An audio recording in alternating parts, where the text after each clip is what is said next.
নমস্কার বন্ধুরা, সুভদ্রা গোট ফার্মের পক্ষ থেকে সকলকে জানাই আন্তরিক প্রীতি, শুভেচ্ছা ও অভিনন্দন। তো বন্ধুরা, অনেকে জানেন যে যারা ঘাস জলে হয়, আর অনেকে জানেন যে যারা ঘাস শুকনোতে হয়। তো সব নেপিয়ার ঘাস কিন্তু বেশি জল হলে ঘাসগুলো কিন্তু মারা যায়। কিন্তু আমার দেখুন, আমি যে যারা ঘাসগুলো লাগিয়েছি পুরা অথই জল, প্রচণ্ড বর্ষার জন্য জল দাঁড়িয়ে থাকে এই জমিনগুলোতে। তো এগুলাতে আমি একটু মাঝখানে মাঝখানে উঁচু উঁচু করে দিয়েছি, আর বাকি জলের স্রোত চলছে। দেখুন, কিন্তু আমার চারা ঘাসগুলা বেঁচে থাকে, এইভাবে চারা ঘাসগুলা বেঁচে থাকে। তো অনেকটা এইভাবে করেছি, আর অনেকটা করতে হবে এই মাঝখানে উঁচু উঁচু। দেখুন, চারা ঘাসগুলা সব বেঁচে আছে, ভালো আছে। তো এদিকটা করেছি, সেদিকটা করা নেই। আর এদিকে দেখুন, আমার চারা ঘাসগুলা কিন্তু অনেকটা বাতাসে একটু ছিন্ন ভিন্ন হয়ে গেছে। আহ, তো ঘাসগুলো কিন্তু ভালোই আছে, ওগুলো কেটে খাওয়ানো যাবে। তো কোনো দাদা ভাইয়ের যদি চারা গাছ বা অজানা হাইব্রিড হোয়াইট জার্মান কাটিং প্রয়োজন হয়, তো কল করতে পারেন। বাতাস দিয়েছিল খুব জোর, তার জন্য গাছগুলো শুয়ে গেছে একটা দুটা করে। তো অনেক বড় হয়ে গেছে, হাইট অনেক হয়ে গেছে, প্রায় 18-20 ফুট পর্যন্ত হাইট হয়ে গেছে চারা গাছগুলো। তো দেখেছেন, চারা গাছ কিন্তু জলে বেঁচে আছে।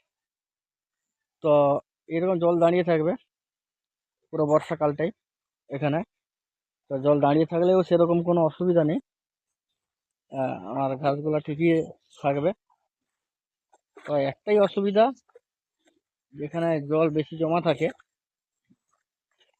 তো যখন ছাগলকে খেতে দেবেন, যে ঘাসগুলা কাটার সময় কিন্তু একটু লক্ষ্য রাখতে হবে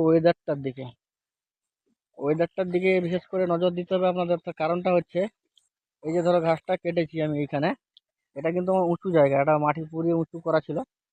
এই যে কুঁড়িগুলা যে বেরোচ্ছে বর্তমান, এটা কালকে কেটেছি, যে কুশিগুলা বেরোচ্ছে, ওই কুশিগুলা কিন্তু যদি এই জলা জমে, মানে জলা জায়গাগুলা, মানে যেখানে জলগুলো জমে থাকে, ওইখানে যদি থাকে, মানে তাহলে ওই কুশিগুলা বেরোলে পচে যেতে পারে বা নষ্ট হয়ে যেতে পারে।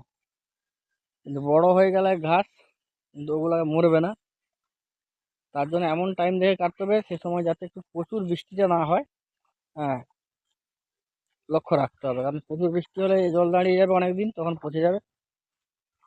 যদি কাটেন, দেখবেন যে ওয়েদার 5-7 দিন ফাঁকা দেবে, সেই টাইমটায় কাটবেন, দিলে দেখবেন আপনার ইয়েগুলা বেরিয়ে যাবে, কুশিগুলা বেরিয়ে যাবে। তারপর কিন্তু আবার নতুন এরকম গাছ হয়ে যাবে। তো এই টাইমটাই আমার একটু অসুবিধা আছে, বর্ষাকালে 2-1 মাস, তারপরে কিন্তু এই জমিগুলো আবার শুকনো হয়ে যায়, আবার নতুনভাবে ঘাস বেরোবে এবং ভালো থাকবে। তো মাঝখানে মাঝখানে এক এক জায়গায় ইয়ে হয়নি, একটা দুটো গাছ হয়নি, সেগুলোতে আবার আহ, নতুন করে বসাবো। এই গাছগুলো আবার মোটামুটি হয়ে গেছে, কিন্তু এগুলোর মাটি আর ঠিক করা হয়নি, টাইম করে উঠতে পারি না। আর সেদিকটায় আছে অজানা হাইব্রিডটা জল পেলেই তো ওর বলতে নেই। কিন্তু মোটামুটি চারা ঘাস, হ্যাঁ, জলে যে একটা ভয় থাকে যে মরে যাবে অন্যান্য নেপিয়ারের মতো, ওরকম না, ও কিন্তু বেঁচে থাকবে। তাই গাছটাকে একটু বড় করে নিতে হবে, বেঁচে থাকবে। এবং ওয়েদার দেখে শুকনোর সময় ঘাসগুলোকে কাটতে হবে, দিলে আপনার চারা ঘাস ফলন ঠিক থাকবে এবং মরবে না। কারণ কষ্ট করে ঘাস লাগানো হয়, এবার যদি মরে যায়, হ্যাঁ, সেইটা অসুবিধা। আর বর্ষাকালেই বেশি ঘাসের সংকট দেখা দেয় বা প্রয়োজন পড়ে, কারণ ওয়েদার খারাপ হয়ে গেলেই তো সমস্যা। তো দেখছেন যারা ঘাসগুলা মোটামুটি আহ, এগুলো একটু শুকনো হলে মোটামুটি কেটে দেবো একবার করে, দিলে একদম ঝাড় ঝাড় হয়ে ওগুলো বেরোবে। তো মাঝখানে মাঝখানে ওগুলা নেই বলতে, ওটা বৃষ্টির জন্য নয়, ওই শুকনোর সময় জল দিতে পারি না, আমার জলের সমস্যা। এখানে জলের কোনো ব্যবস্থা নেই, সেরকম দেয় না লোক।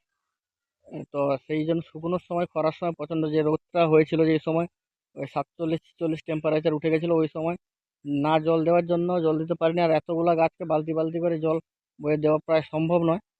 তো সেই জন্য মাঝখানে মাঝখানে কিছু মারা গেছে, তো সেগুলো আমি কাটিং করে আবার লাগিয়ে দেবো, এগুলোও হয়ে যাবে। তো মোটামুটি যে ঘাস আছে, হ্যাঁ, মোটামুটি 20 থেকে 25টাকে ছাগলকে সারা বছর ভরপেট খাওয়ানো যেতে পারে যদি কেটে খাওয়ানো যায়।